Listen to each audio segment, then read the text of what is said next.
Welcome to episode 17 of Two Dimensional Champions. And today we are watching Gate. This is Julian. I'm Thaddeus or Thadnator. Thadnator. I'm also Julian, I guess. I'm Julian on Twitter. So yeah, and I'm Thadnator on Twitter, but I don't use Twitter. So wait, I was about to say, do you have a Twitter? I do have a Twitter. It's Thadnator. I just don't I think I got hacked by I don't know, a African prince or something like that, and just started asking people for money or something. I don't know. But, yeah. I do have an account, though. So, can I follow you on Twitter? Yeah. I won't follow you back, though. I don't know how to use that shit. I guess I'll figure it out. I should figure it out. You should make a new one. What am I going to do? Name myself Thadnator 2? I mean, Thadnator's the handle I use for everything. Yeah. No, do Thadnator 2. Maybe it's Thadalicious. The sequel. Yeah, Thadalicious is good. Why not bad. Why do you do that? That's my porn name. Yeah, I mean, it works on there. It should work on Twitter, I mean, right. I don't see why. I mean, it's practically porn. Basically, yeah. So today we're talking about Gate, which started airing in July. And this is a fucking shitty show, and you should just listen to us talk about it and not watch it if you haven't watched it before. So don't go through. If you really like adventure, sort of whatever the fuck genre this is, and you've actually watched everything else you could watch, then you can watch this. That's my disclaimer. Everything. Because I never want to completely deny someone the chance of watching anime. But there's just other anime you should watch. Yeah. So I didn't mean to spoil my... you'll have to listen more to find out exactly what the numerical grade I give this is. But can we go into negatives? I don't know about that, man. Yeah, seriously. This is so bad it makes me hate other things that I've seen. Yeah, it's true. That's the negative grade. So the funny thing is, this series actually has a kind of an interesting production backstory, which is I think, the most interesting part about it. So the full title is Gate: The Self-Defense Forces Fight Like This in That Place. That's the title of the novels, as given to me by Wikipedia. That's not a good fucking title. That makes... is it really Girls in Dungeon sound good? I was about to say that. That makes it sound like fucking Tolkien. So, the self-defense forces fight like this in that place. Maybe it's just supposed to be a super joke, but it isn't funny enough to let the audience know that it's trying to be funny. Yeah, possibly, that could be, yeah. So the author is Takumi Yanai, and so from the Wikipedia. But what's actually interesting is he was a former member of the JSDF, the Self-Defense Force. So he was actually part of the. He's not just some dude writing about the Defense Force. He was in it. Oh, okay, that's good. Yeah, and so he initially published the work on a user-generated content site called Arcadia, and it began in April 2006 and ran until 2009. And he wrote it under a pseudonym, and then he got an arrangement from a publisher to get it put out in print. And apparently, the first two web novels, and this is according to Wikipedia, the first two web novels were slightly altered to make them less poisonous. I don't know what that means. That's what Wikipedia says. I don't know what that, like... Didn't they teach you in college not to write articles based off of Wikipedia? Jeez. Yeah, I know. I'm totally shitting all over that, aren't I? Well, yeah, it's... yeah, that's true. So it started as, like, he was self-publishing it, not even self-publishing it. He was just posting it on some site. Then it got published, and now the series is over, but apparently he's been doing side stories starting from July 2015. So, wait. As of July 2015. I was about to say 5 volumes came out in 1 month. That's pretty sweet. So, yeah, and then... although apparently it's been... With animation like this, I mean, it couldn't be too hard. Am I right? Oh, yeah. It's true. So apparently it's been selling well. They've been reprinting the series, and there are 5 manga series based on these novels. Didn't Sword Art Online do something similar as well? Where it's like suddenly it's like asexual just starts splitting into more branches off of the same content or whatever. I mean, this sort of makes sense. I guess Sword Art Online sort of makes sense because it is a pretty seemingly vast. I mean, they have 2 whole worlds to work with, so... Yeah, and, other stories that make sense. Actually, Is It Wrong to Pick Up Girls in a Dungeon has several, they have the manga series based on the blonde chick the main character likes and stuff like that. That makes sense to me. I like these characters, 5 fucking manga series based on this just doesn't make any sense to me. Although there is one of the mangas, or one of the comics, is called 14-Year-Old Pina Colada and the Rose Knights of the Gate Empire, which is a prequel story. Oh, man. So just, I just want to pretend I never heard that. 14-Year-Old Pina Colada. And I really hope that gets published in English sometime, because I just want to punch the person who reads this on the bus in the face. With a title like that, you know what I mean? Okay. These when I look at these names, they're like even more like the mage chick. It's Lelena or something like that. It's like Leilalelena. Yeah. So there's 5 manga series. There's the original novels that's being republished as a light novel with more pictures, and now there's an anime which we have watched. And funny enough, this is going to kill you. Are you ready to be emotionally devastated? I was born ready for this. Let's go. It's going to have 24 episodes. What? And Roko got fucking 12 or 13 or whatever. What? 12. I don't like this world anymore. Yep. So this show is gonna have a full course of 24 episodes. Yep. I just feel pain. Yep. So it's licensed in the States by Sentai Filmworks, which I'm sure they're going to put it out on DVD or Blu-ray. And we watched the show on Crunchyroll. So thank you, Crunchyroll, and everybody should go watch. They have lots of awesome shows. Maybe not Gate, but definitely they're worth checking out. So the director, I'm not very familiar with. He's done a lot of work. He was actually the director of the Love Live School Idol project, the second season or first and second season. I don't think I've heard of that. So Love Live, I haven't watched it, but it's super, super, super, super, super popular. Like really popular. Really, really popular. So you're trying to tell me it's popular? Yeah, it's just amazingly popular. So he was the director of that. So I feel like this is a step down for him. In terms... People like it. I just don't understand why.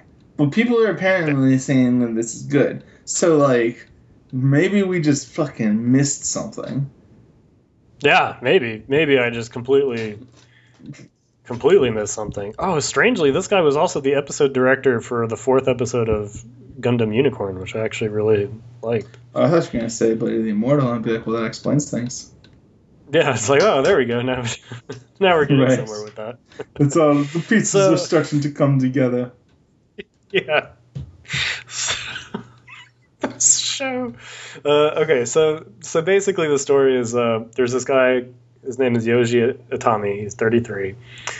He's a super otaku. He's a member of the JSDF. And one day, just one day, a gate appears in the middle of Tokyo, and a medieval, not even a medieval, Lord of the Rings army comes out of it and attacks everybody. And of course, the JSDF fucking tears apart all the orcs with their super guns. Right. And of course, there's a mission to go into this other world and check what's up. That's the story. It's a good story. So getting into the grid. Yeah, so we're moving on. Spoilers ahead. There'll be lots of I think we already probably did some spoilers. Oh, and next week we're doing Bleach. We're gonna do the first 5 episodes of Bleach, right? Or our next episode is gonna be the first 5 episodes. Yeah, of Bleach. and we'll probably. Do you think we'll talk more Bleach than just the 5 episodes, or are we just gonna restrict ourselves? We'll see. I haven't seen them in so long. I really want to compare that to this, to well, not necessarily Gate, but the 5 episodes grouping that we've been seeing recently. I want to see how a show that was really popular but came out however many years ago that was versus now. But I mean, I'm down with talking about more of it. It's just I'm not going to watch all of it before we talk about it. I've already seen everything but the fillers, but yeah. I didn't mean that. We're only doing the first 5, but I was just wondering if we were going to talk more about it. Yeah, I mean, so there'll essentially be spoilers for the whole thing. It's like if you don't know that whatever Snape kills Dumbledore or whatever, it's like there's certain things that have been out for so long. I'm sorry, I know, spoiler alert. There's things that after a certain period you should just know. That's how I see it, at least. Like that Ichigo's dad is a Shinigami. What? Dare you? I remember being super shocked by that when I first read that. I don't know. I think when I got to that point, I was already sort of eye-rolling at Bleach. Oh, really? Oh, it took me a little while longer. Anyway, this is a Bleach podcast. Sorry. So next week is Bleach. Sorry, that was my fault. We're going to have some mini-sods coming out beforehand. And I think that's that. Yeah, send us an email at twodimensionalchampions@gmail.com if you want to recommend other stuff for us to check out or let us know how we're doing. Give us a rating on iTunes, por favor. It's awesome. For those of you who don't know Spanish names, please. Yep. If you want to check out a sick new webcomic, there's however you say that name of your webcomic. Apeiron. It's apeironwebcomic.com. Or you can, the easy way, instead of me spelling it out for you, just spell out Ape Iron is one word. Comic.com, and that's my webcomic. Yeah, thanks for bringing that up. No problem, man. Just trying to procrastinate from talking more about this anime. Yeah, thanks. Yeah. But anyway, I think it's about time to move on. So, so first episode of Gate. Yeah, I mean, I don't know. I don't feel like anything interesting happened. I thought that, it was really dumb how he was, walking up the... So, what happened was the main character was trying to go, get a special nerd thing or whatever. There's a certain convention that was going on. He ran into this pillar. I feel like it was like Comic-Con or something like that, one of the big doujinshi. Oh, okay. So that was, an actual... Well, I don't know if he said I don't think he said a name of it, but that's what it felt like. Or some, yeah, it was just something like that, some big convention or whatever. Okay, and then right when the gate opens, he runs into a pillar or something like that, and gets flashes of all of the harem girls he's going to run into in the other world, which was when the eye rolling began for me, at least. Yeah. That was my first big sigh. And then after that, they're invading the world, and he's like, I need to stop them, or else they're going to cancel my Comic-Con whatever thing. or like my little convention. The way they like took out that one guy, I thought was kind of cool that he actually like knew a little bit of like, as they say in Metal Gear Solid, CQC, close quarters combat, and like sort of like took that guy out. So I felt like that was sort of well done, but I don't even really like, nothing else really seemed eventful. And then they just sort of like crushed the invading army because they have guns, and the invading army had bows and arrows and flying birds. And then they like went into the gate, right? I think that was pretty much the whole first episode. Yeah, that's where they ended. Yeah, but like that's pretty much what stood out to me. It was runs into a pillar, then I sigh, then he kills this guy. Oh, and he gets awarded for being like the savior. So he gets promoted when really he just wants to like do his hobbies. He just wants to like be a nerd, but then he keeps on working. Yeah, and why? I didn't really exactly understand why he got promoted, as opposed to like a commendation or like some sort of special notice. But like, why a big promotion? He didn't really do a whole lot, right? He just, was it his idea to bring them into the Emperor's Gates or whatever? Like, wait, the Emperor's Gates meaning when they invaded, or do you mean when they? So with the civilians, they brought them into the. Yeah, that was his idea. Yeah, that was his idea. Okay, right. That makes a little more sense. Yeah, so I like the scene where he killed the dude. Yeah, that's I like too.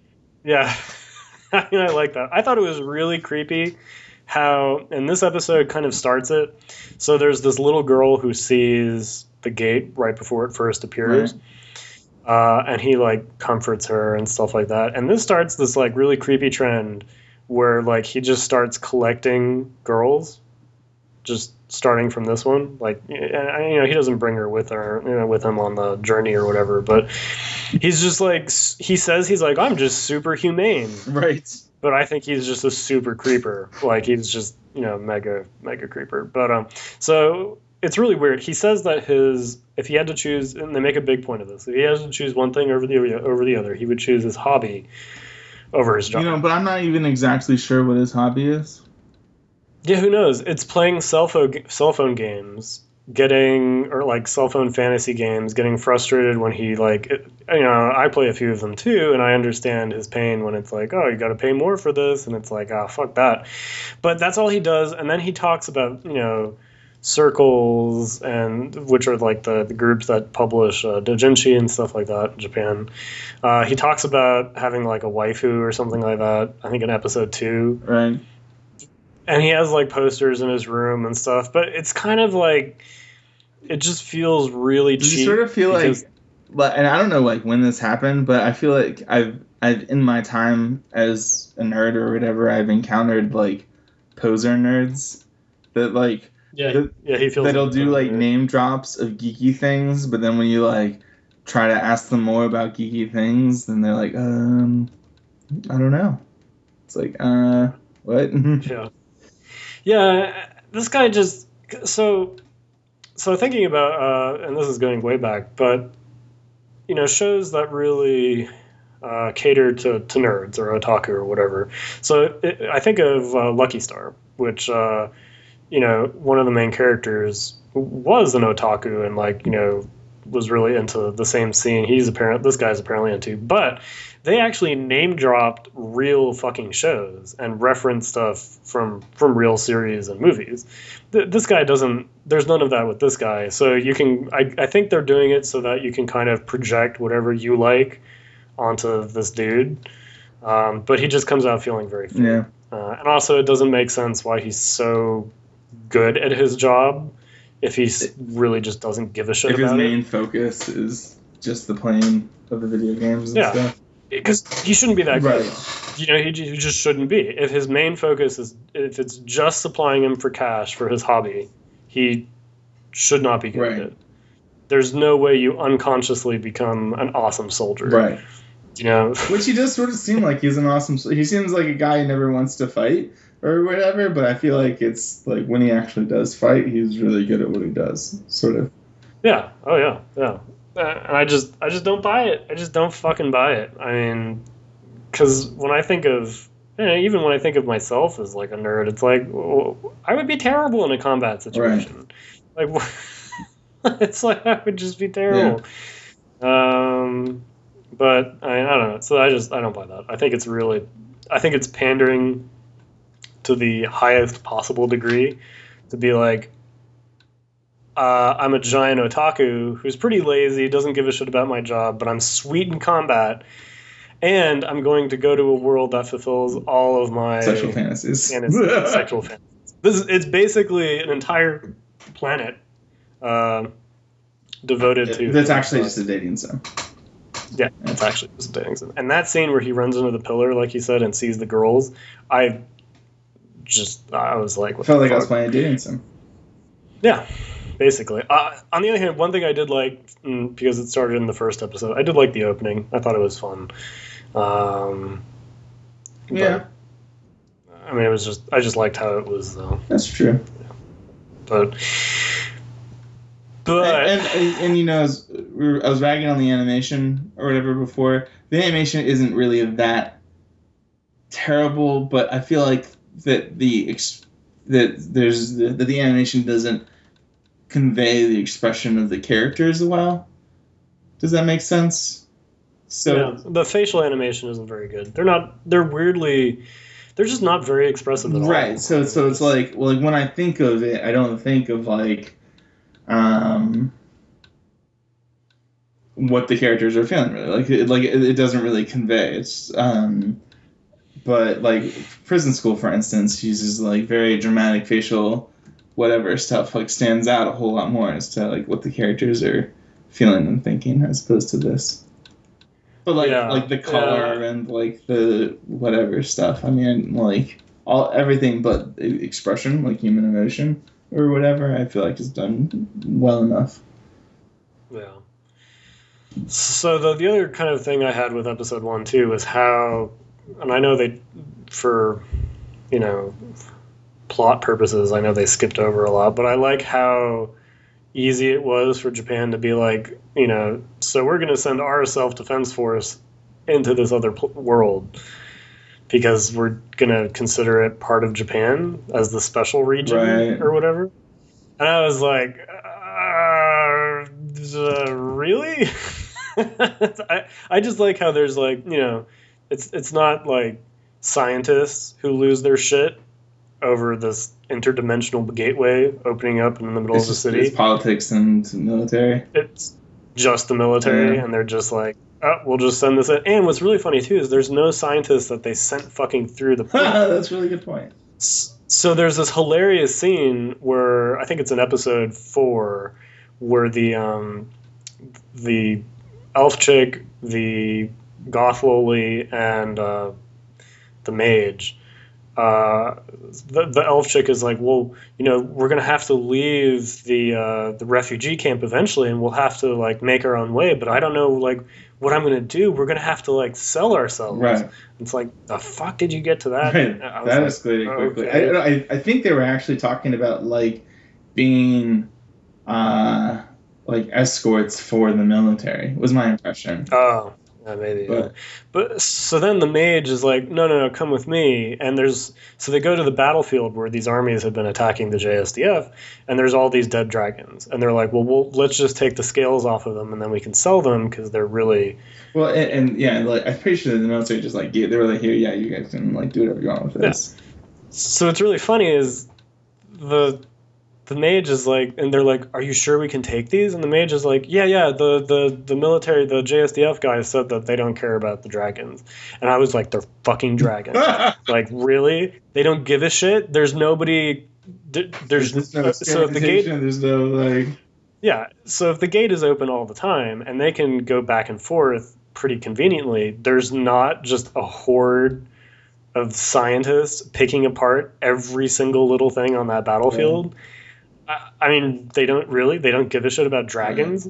Like, that doesn't make any sense. I become a scientist so I could look into this dragons. Yeah, I mean, really? And also, what's really funny is the United States is, of course, evil in this. But what's really hilarious is the limit of their planning is that they're going to let Japan spearhead this, so they don't look like they're allies in it, so that they can like gang up on them later or something. Right. And I was like, that's fucking hilarious. I was like, we would have fucking invaded Tokyo like it was nobody's business, Right. and we would have sent everything through that fucking portal. I mean, like, are you kidding? Dog, we like, have nukes. All right, let's just everyone just back away. And not just that, but like, come on, China and Russia, nobody would have sat back and been like, yeah, we'll let you do this. I mean, and even like, there's like a later scene where it wasn't just America, but they were like, we need it. Was it China? I don't remember who it was. Like what government that they were from or what they were supposed to be from, but they were like, we're gonna go in and like get some of those sweet resources or whatever. Yeah, they said they wanted to take half of their population and put them into the gate. Yeah. I think that was the line. And I was like, are you kidding? This shit would have been invaded yesterday. Another thing too is it's like what gets me is that it's like they're trying to have a political, like an in-depth political whatever scene, but like there's no characters. There's nothing that draws you to the politics of it. It's literally just like a flash from like here to there or whatever. Like, did you read all of Air Gear? A big part of it. I don't think I ever finished. Well, like I think it was Air Gear where there was a scene where the guy randomly wrote in Obama, and it was like, oh, yeah. I think that was it. Was it? Do you remember? I think it was. Yeah, and it's just sort of like, what? And he's like, America and change, and it's like, oh my god, and that's sort of like how I felt like it had the same like political involvement going on. Which is like it can work out really well in some anime, but with this one, I just felt like it really fell flat. Like. Yeah, they could have. Yeah, I totally agree. They could have had something really interesting. Like, I mean, I think Code Geass, like, they try to have a lot of like us versus them, whatever, like politics stuff going on. I think they did it like much better. Oh yeah, and Code Geass has its issues, but it's actually involving. And you actually believe it's part of the story. With this, it's not part of the story. They're bringing it up. It's not part of the story. I mean, really, it's a stretch that the JSDF would be sent in the first place, I think, and why they would be sent in with such a as the prime force. Why they wouldn't all have masks? Because who knows what's like. Yeah, masks. Didn't like chicken pox or whatever? We brought them to like malaria, whatever. There's diseases and things that happen. Yeah, Ebola. Who knows what's in there? It could be like fucking Lord of the Rings Ebola. It's like orc diseases. Yeah. Who knows what shit they have all over themselves. But also, the other thing that doesn't make sense too is why would they just send the also on the point of weirdly sending the JSDF into the gate, why would any prime minister do that? Because if stuff goes to shit, like we were saying, either like if they get a disease or something like that, it's all on Japan. Right. That's why they'll be like, oh, we're gonna go in with England or Great Britain, or we'll go in with Canada. We'll all go in together, because if we all fuck up, it's not on one president or prime minister who made a stupid, and I was like, there's no way they would just send in the JSDF. Even for a fantasy series, they could have done a 3-minute scene to explain it, Or what they could have done is they could have not tried to have any sort of political influences, like not brought up America, not brought up like other things. It was just like, well, this is what's going on in Japan. Maybe only Japan really knows about it, or whatever, and they're doing their own thing. But now they're talking about how everyone knows about it, but no one's doing anything. It's just yeah. Either make it a secret or make it so that a gate appears in different countries all over the world, but it all leads to different places or something like that. So everybody's busy with their own shit. That makes sense. Anyway, so episode 2. So, want to hear my other problem? If you have anything to talk about episode, this is you. I'm passing the mic because I have nothing to say about this. There's a dragon and it fucks up the town. I think that's it. So and then there's a girl in the well. I think that's it. Yeah, the girl in the well, which I thought was funny after the emperor said that he was going to poison wells. Actually, at first, that's what I thought, was that he was drinking from the well, and I was like, oh, he's going to get sick. But no, they found an elf chick in the well. Yeah. And I was like, don't. But anyway. Oh, this was also when they when you had the people and they raided and they all got fucked up, right? When they tried to battle. Yeah. Yeah. So the interesting thing is, the first army that is sent through the gate to attack Tokyo, and then the first army we see when the JSTF goes through the gate, all look like there's like orcs and like pig people and stuff like that, and we never see them again. Yeah, that's true. That's weird. They're gone. Yeah. I was like, did they just gather up all of the like fucked up citizens of this world to send them in first? And that was weird. Like, everybody else is human, aside from the elf that they found, the goddess, person. Right, the Gothic Lolita. So that's pretty. I thought that was pretty funny, because instead of like weird creatures and stuff, it's basically just farmland. Yeah. With girls. Yeah. And some magic and some dragons. Yeah. And some dragons. But like, what happened to all the orcs? Yeah. Like, where did they go? What happened to like the other things? Yeah. And I love how horribly like just thought out the emperor thing is, because he's bad, but he wins the Senate over to him. So he makes that one guy who's questioning him look bad. But then later he's like, haha, this is a great time to take out the Senate. And it's all been a plan to take out the other rival empires, which is like, that's a stupid plan, because now you're up against an opponent who's way stronger than you. Right. And all of your empires. Like, do you have something else up your sleeve? I mean, he didn't even say that. He was just like, oh, this is great. I was like, what? Really? No. That doesn't make any sense. Like, why? Because they know it's you. So when you attack these other towns, they know it's you.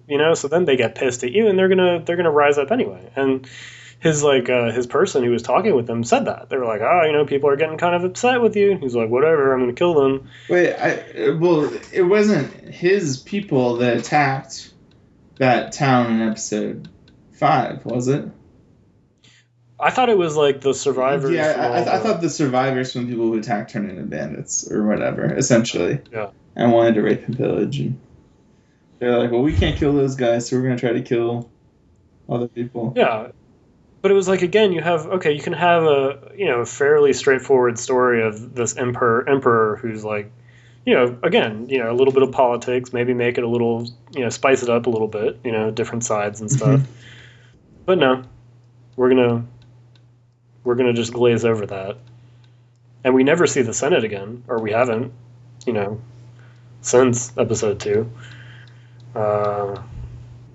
So that was kind of forgotten. So anyway, yeah, we find the elf in the well, which kind of sounds like the start of a joke or something. Yeah. Like that. So episode 3. This is when they introduced the Gothic Lolita. Right.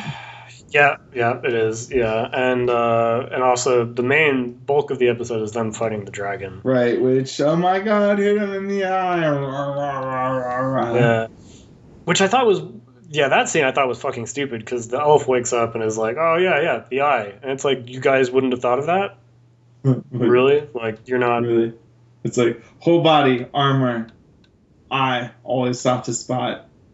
Yeah. Shoot him in the fucking eye. It's like...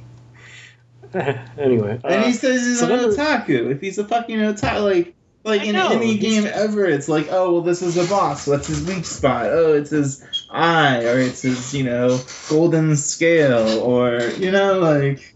Yeah. Yeah.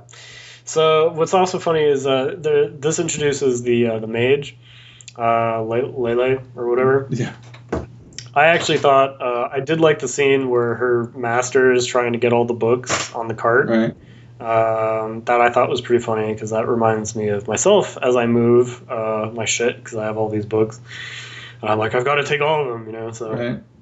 I enjoyed that. I thought that was pretty funny. And then what was weird is the scene with the horse. I thought was very strange. Because again, you have this moment where a character who apparently is really good at something suddenly turns super shit. So like the army guys and fighting the dragon are like, oh, we're just not getting through its armor. You know, Right. This Lele, the horse, like jumps up and is like about to like stomp on her, and the ability that she showed when she blasted her teacher away is just absent. Yeah. Oh, okay. Yeah, I remember that part now. Yeah. And then I think someone. Oh yeah, they killed the fucking horse. They shot the horse, and the horse was making weird baby noises. Did you notice that? It wasn't even. I didn't think they were making. It wasn't making horse noises. It was making this weird, like crying baby noise. Yeah, it was really weird. At first, I thought it was like possessed or something, something like that. But no, And just, they just and shoot I was it. like, oh my god, these men in green, they saved me. I think it's funny how like later she's always walking around the military place with that gas mask that we were talking that like everyone would be using. She's the only one who actually uses it when she goes exploring. No one else gives a fuck about the potential of having like airborne diseases or whatever in this new land, except for her when she's already exposed to all. Yeah, I mean, whatever. Yeah, she's from that place. Yeah, I actually really like that. I thought that was pretty cool. Well, because it's always like so scary, and she's like, "Oh, I'm this cute little girl." I'm like, "Oh," but I mean, it's still dumb, but oh. Yeah, she seems like she's the only one with any brain. Yeah, I mean, she's like their interpreter, essentially. Yeah, that's kind of cool. And in the opening, you see her talking to like a crowd, I guess, from a podium, and there's like all these photos being taken of her. So I guess she eventually speaks to the Diet or whatever. I don't know. But I forgot what I was going to say. Episode 4, because this is the episode that has my favorite scene. And I want to see if you can guess what it is. Yeah, so right before that. Okay. So what's funny is so the main character just decides to bring all of these chicks he's gathered back to Anus Hill, or I mean Alnus Hill, I guess that's what's it's supposed to be called. But you actually brought up a note earlier when you were talking about the Lele being in the gas mask thing. How many thousands of people, hundreds of thousands of people, have they killed around this area? And dragons and horses and all of their other shit, and it's like totally clean after just being there for a few days. And what's also weird is there should be rotting corpses. There should be all sorts of like disease, like all sorts of shit going on. Because that was a huge, that was a big battle. Several thousands and thousands of people, right? Like, yeah, hundreds of thousands of people, and it's just totally clean. They've got this awesome setup. They've just built this super sweet, place, and I guess that gets us to episode 4 because we don't actually see the sweet JSDF base until 4. But do you want to guess? Do you want to guess what my favorite scene was? I have a feeling it was at a bar or at a tavern. No. Was that? No, it was at the very beginning when the elf girl's dad got eaten by the dragon. I was like, yes! She got over that shit quick, I don't too, think she ever knew about it. She's always like, always preparing stuff for her dad, and she's talking about when she's going to find her dad again. Sorry, lady. Your dad's dead. Yeah, and she never said she lost her memory. So, I think she wasn't she pushed or put into the well or fell into the well? Yeah, she was thrown and then down. she was unconscious when she was down there. So I'm assuming that she just missed it. But that was my favorite part.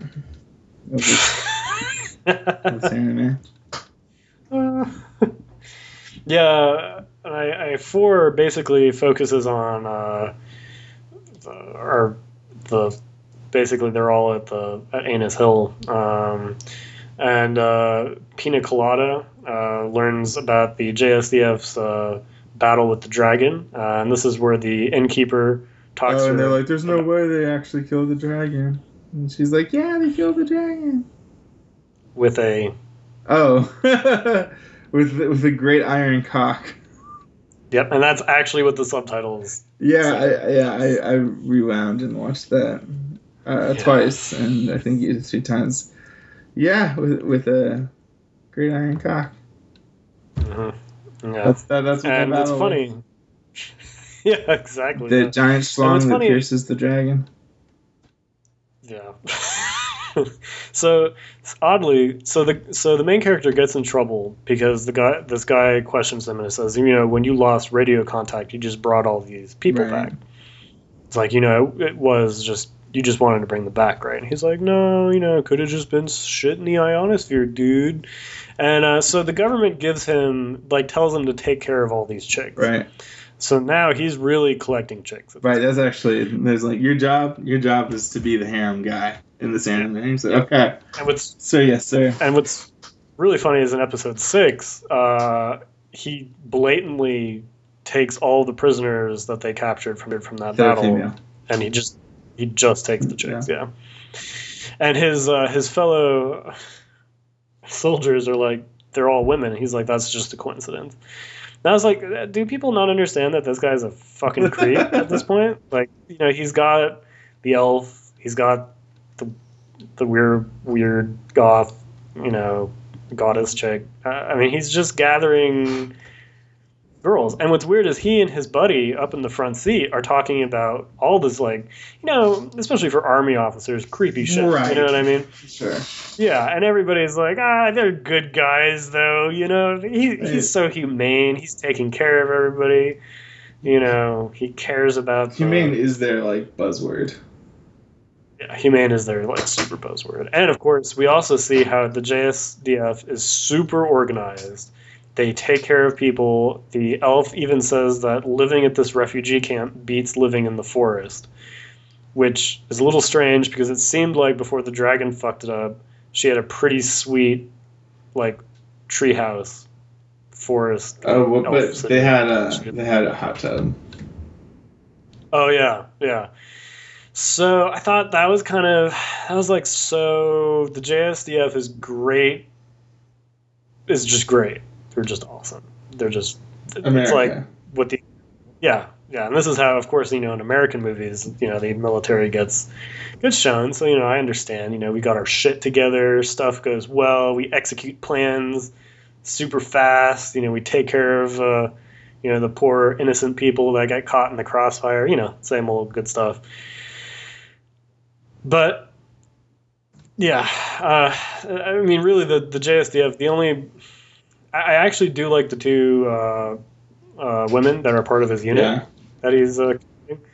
I think they're the best characters in the show.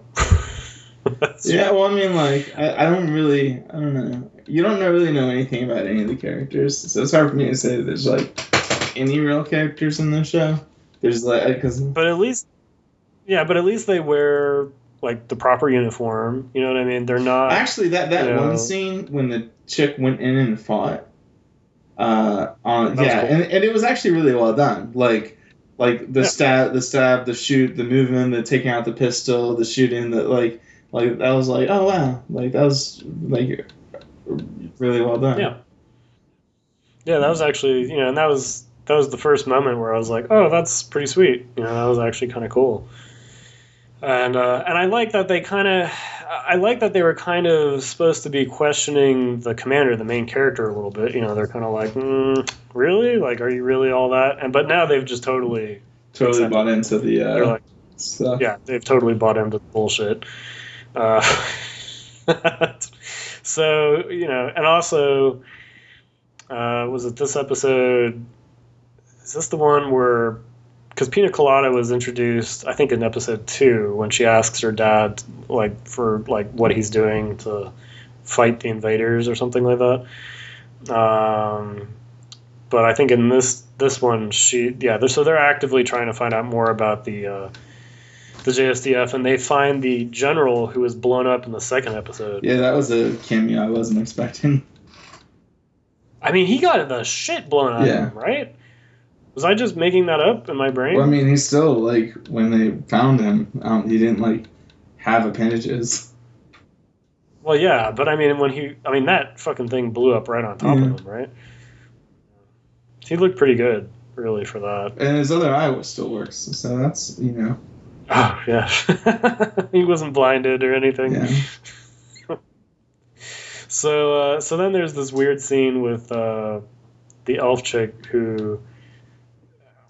I just didn't understand what she was feeling weird about, and then there's this weird. It ends really weirdly with everybody like, well, let's go sell these dragon scales. Why don't you come with us? And the elf is like, okay, I'll come with you guys. That sounds good. And I just didn't I just didn't get what the drama was with that. I was like, why was she feeling bad, weird? Well, I think that was like with the elf, the drama involving the elf, right? Is that what you're asking about? So they were confused about because she was always asking for clothes for two. This is her like wanting to have stuff for her dad or whatever, not knowing that her dad was dead or having like PTSD. You know, because she was always like, you know, hey, can I have enough bedding for two? Hey, can I have some extra clothes? This is like one's for like a man size, whatever. Like thinking that her like dad is gonna show up. I mean, they didn't like they talked about it, but like there's so little going on. It's hard to watch this anime without doing something else. So if you miss that dialogue, you have no idea what's going on. But like, okay, yeah, that's sort of what they were trying to do. Yeah, okay, that must have been it. So that takes us to episode 5, which is part 1 of a 2-part. Right. And you want to set that up for us? I mean, again, there's nothing to like this is like the empty calories of anime. You know what I'm saying? Like this is like eating potato chips or whatever. It's like, do you really want to talk about like the potato chips that you ate? You're just like, no, just keep eating these potato chips, you know, or whatever, or they make me feel sick.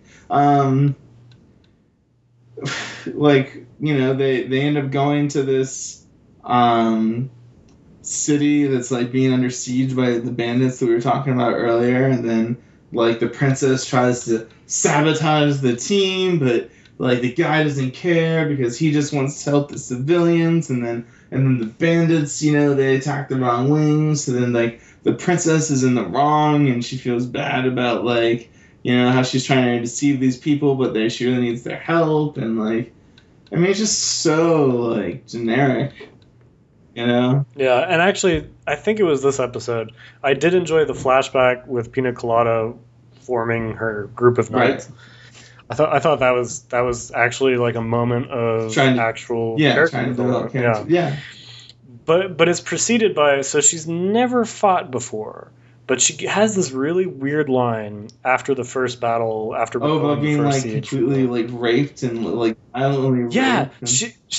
Yeah, she says like, well, if you don't want to fight, then like, you know, what's going to happen is they're just going to, you know, rape and pillage. And she says very smugly, she's like, you know, I could handle being raped once or twice, but I don't even think I would be able to keep my sanity if they all had their way with me. And I was like, what a creepy fucking. Right, and there's like some parts where I feel like this like show tries to go real dark, you know, like. Yeah, and she's never fought before. She just repelled one siege, and she's talking to this person about like what's going to happen, you know, like, I mean, probably right, but yeah, and it's just weird, just sort of like the just big iron cock or whatever, you know. It's just... Yeah, and what's funny is when she's in that situation where it looks, you know, she's like, oh no, we've been totally overwhelmed, she just pauses, she doesn't fight. So it's like, after stating what's on the line, she doesn't even participate in the battle. She doesn't even participate. Yeah, that's true. I feel like, I don't know, like with this anime, so the main character's 33 at the time, so it's almost like they're targeting people in their 30s, right? Like, you could argue that. There's some instances where it's executed well, but then there's other instances where I feel like it's, you know, targeted for a younger audience than Food Wars, you know, like, and Food Wars is staged in high school, you know, like, it's like I feel like if they had a similar story with like the presentation of Berserk or of like Elfen Lied or Elfen Lied or whatever, or like an anime that's targeted towards adults, like it would make more sense, because right now it's almost like they'll just throw in these occasional lines, which is like, this shit is hardcore, but then they like the violence is very, you know, benign, like there's nothing really like graphic, or the like there isn't a lot of sex, even though a lot of sex is implied. That sort of stuff. It's like, Yeah, and the war is very, gently done. right. It's like, oh yeah, this village of people died, but you don't really ever. I mean, a few people light on fire, but you don't really ever feel the weight of what happened because, the elf shows she just doesn't show like she's been through what she has. Right, like if she was like if they like, looked over and it saw her with like eyes fading in and out of focus, trying to talk to her dad or whatever, like she's like losing her mind, like that would have been much more interesting and made you feel more for the character and where they're coming. But instead there was just nothing. Yeah. Yeah, and like the dragon, when they defeated it, and I think that was the same dragon that destroyed her village. When she wakes up and she's like, "Oh, shoot it in the eye." First of all, she wakes up naked, right? And then the way she delivers the line, the way her character acts, there's no emotion behind it. This is the fucking thing that destroyed her entire town and killed everybody there and burnt it to a crisp. And right. Apparently she's supposed to be like 130 years old or something like that, and there is no weight in her, essentially giving the core piece of information to kill or to defeat what killed her, everybody she knew. So I mean, they don't even have to show much more. They just have to show that these characters actually feel something. I mean, there's no weight to anything because everything's treated with such weightlessness that it's like you never see. I think our major argument for Knights of Aragonia or something like that. The Arsalan. Yeah, which was like a lot of really good stuff there, but the characters weren't necessarily like expressive enough. Like this one is. Wait a sec, let me turn this off. In this one, it was like I would say less expressive than Arslan. Oh, absolutely. So. Yeah. I mean, because at least with Arslan, you had a story to feel something from, even if the characters weren't very expressive. Whereas there was no story to even feel anything from. It was. But it was just like it was just deep in there, and it didn't really reference itself in any way or whatever. Like, oh yeah. Like it could be awesome. It just wasn't. Yeah. So in the big battle, because they're the 5 is the cliffhanger where the gates have been broken through by the brigands and all that. So in episode 6 with the fight, I had a couple of notes, which was of course they play the Ride of the Valkyries while the helicopters go into fire, which in itself that's an Apocalypse Now shout out. But then while they're in the helicopter, the guy sits on his helmet, and that's straight up a line. That's a scene from Apocalypse. Right. It was at that point where I thought that like maybe this is just making fun of everything, and like I'm like trying to be a joke. But then it's like which to its merit would be pretty cool, if it was like a joke. Like thing. It's just that like nothing. I think it had like could be good things, but it didn't commit to anything. No. I mean, and it. Yeah, I mean that could have been really cool, but it's not. It's super lame, super lame, and I couldn't believe that this shitty fucking story was shouting out to Apocalypse Now, which is like really. Like that's what's happening now. A show that basically mocks actual military experience, right? And then it references a movie that. Yeah, man. About the Vietnam War, like what the hell? And it doesn't even play it off comedically, It's too meta, or whatever. Yeah. And there was nothing else that was really making it like. I mean, I guess the pina colada, is also making a reference to jokery, or like and then the loli, or Rory, the the Gothic Lolita, and sort of like a lolly. I don't know. But then they're played off like so seriously, right. And then it's like, if you're trying to be serious, then why don't you make it more serious, make it more violent, more edgy, more like hard. Yeah, and then of course the goth loli gets orgasms from people dying or whatever. Of course, she gets. Of course. Yeah, of course. I actually, that I did see that coming. I felt very, I felt my anime foo was weak. Oh, but when you didn't see that? Yeah. I didn't really predict it, but I definitely wasn't like surprised.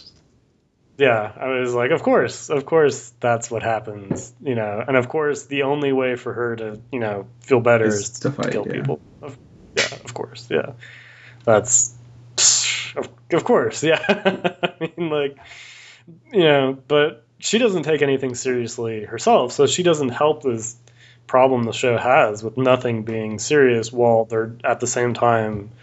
I mean, it's like, I hate to use the statement, but it's like, having your cake, making your cake and eating it too, or whatever. You know what I mean? It's like, pick something. Do you want to know what I kind of wish this was more like?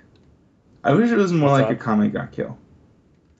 And just to elaborate on that, like, you saw the first episode, right? I don't think you saw the whole series, but you saw the first episode, and it was like super violent, like had hardcore shit happen, would kill people if it deemed necessary, but it also made fun of itself, like the whole time.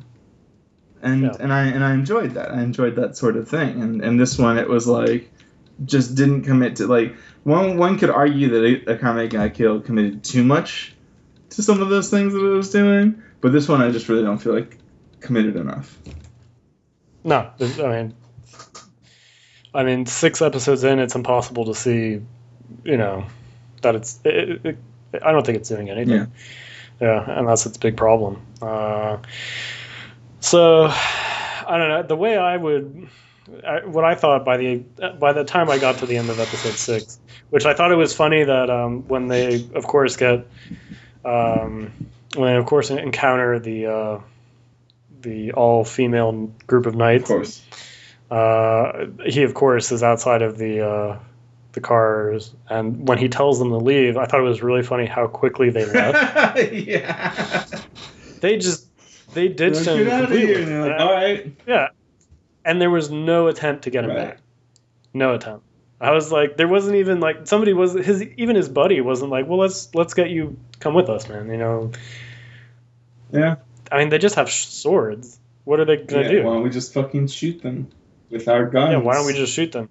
He's like, oh, we can't shoot them. We've somehow got to get them back to the refugee camp. Exactly. We've got to get them in the bath and win them over to our side. Give them lots of tasty Japanese food. Hymns everywhere. Yeah. And they just ditched him. Yeah. And seriously?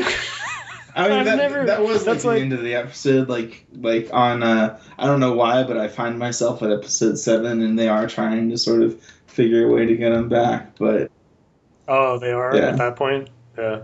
I just thought it was funny. Like in all of the TV shows and movies I've seen, I think like one of the big plot points is always when someone gives an order and they're like, "No, I can't do that. I won't." And the guy's like, "You gotta go." And I thought it was funny that this is the first time, and it's at its gate. It's the first time I've ever seen military people take an order in a film or a TV show. Their combat and be like, "Yeah, okay." Yeah, and they without any sort of, not even an acknowledgement. They're just like, "Yeah, all right, done." So that, I mean, I think what would make this series more interesting is if it more properly reflected how refugees are usually treated by invading forces, which is terribly. Yeah. So I think it would be funny if refugee camp in the show is just fucking disgusting, and like, you know, there's just it's so shitty, you know, and it's like really depressing, and it's got really ugly fences everywhere. There's no bath, you know, they eat crackers or like dirty water. And then I also, you know, just to reflect, you know, how people are usually treated. I mean, like at this point, I don't really know what they could do though, because it's just like commit to something, and so far that like they've done so many things halfway that it just doesn't, you know, like really. Yeah. I don't know. I mean, I guess it's working because I guess people like it. I guess people also liked that fucking Jurassic World whatever movie. Don't understand that. That's true. Don't really understand this. You know, I guess it's making some people happy, and that's cool. That's it. Well, the other part of it too is if you have what would be an interesting plot point is the JSDF are blowing the shit out of entire armies, right? And they're just, you know, getting rid of all of these invading forces, protecting towns, and they're just fucking tearing apart brigands, you know, armored knights, everything. So I thought it'd be really interesting if like they just go crazy with power. You know what I mean? They could take over this entire planet and make their own kingdom if they wanted to, you know, like they don't have to do shit, you know, it's like they can just.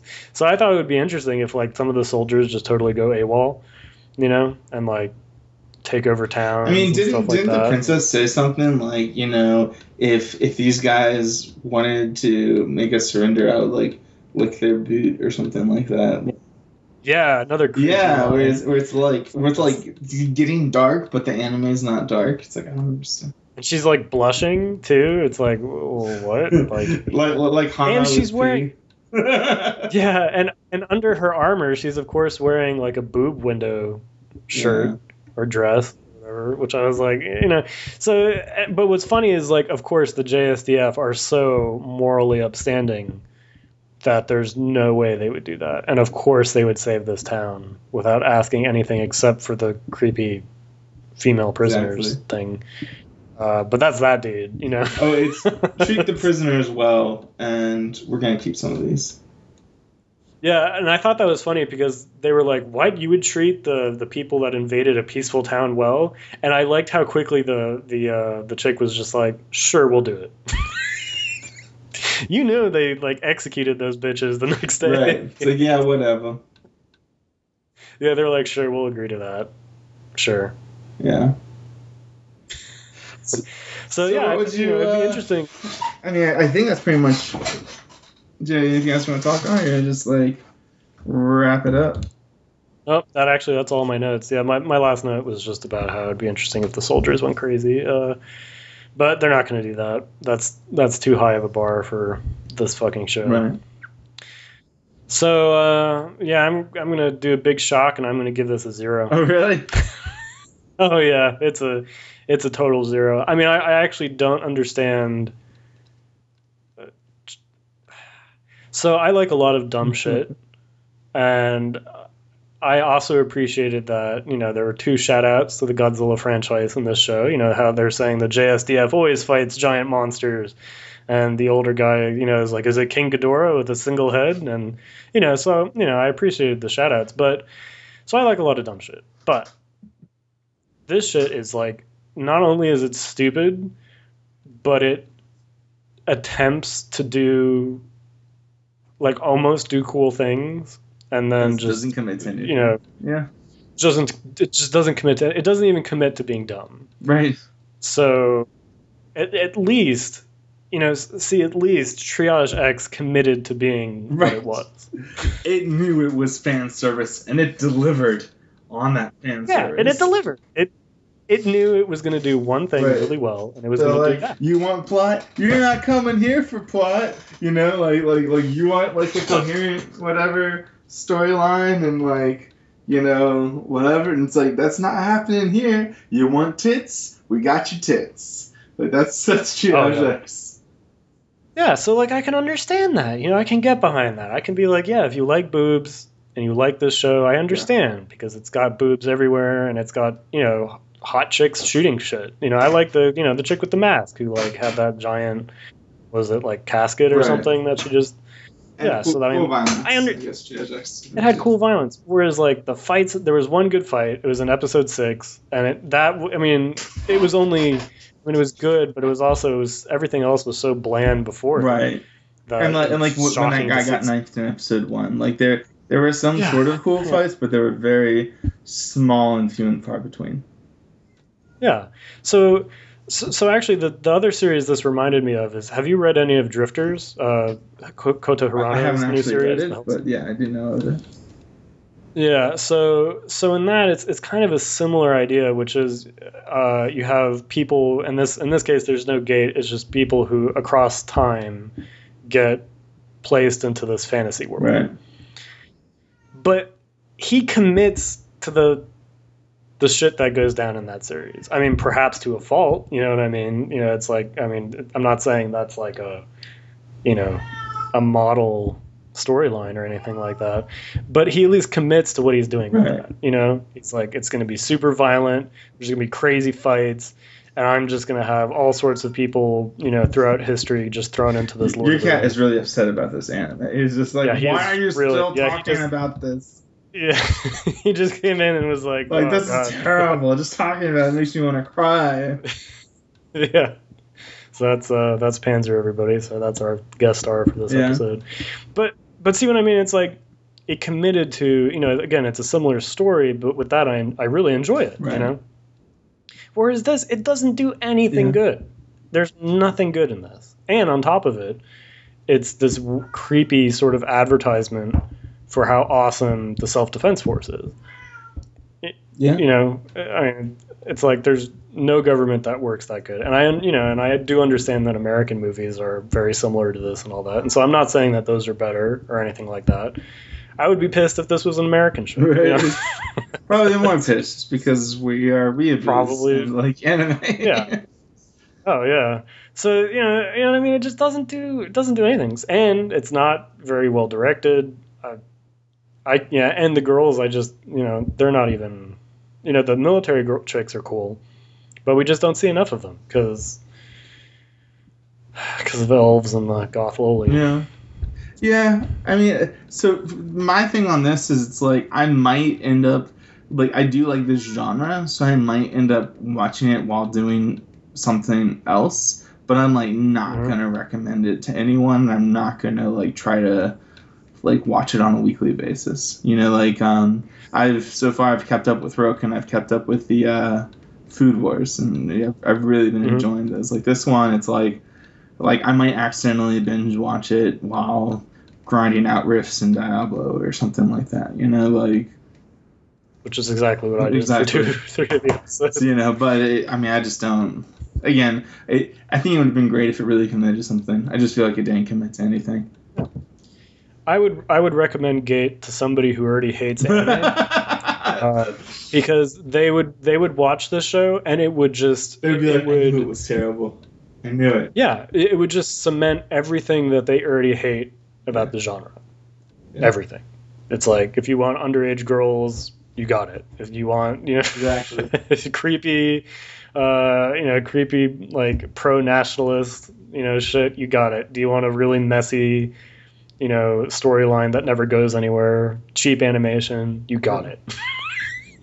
So it's like everything that, possibly could be shit about the genre, this does. So I would recommend it to somebody who hates anime, because they would be like, see, I was right, and they would get enjoyment just out of that. Yeah. So there really is an anime for everyone.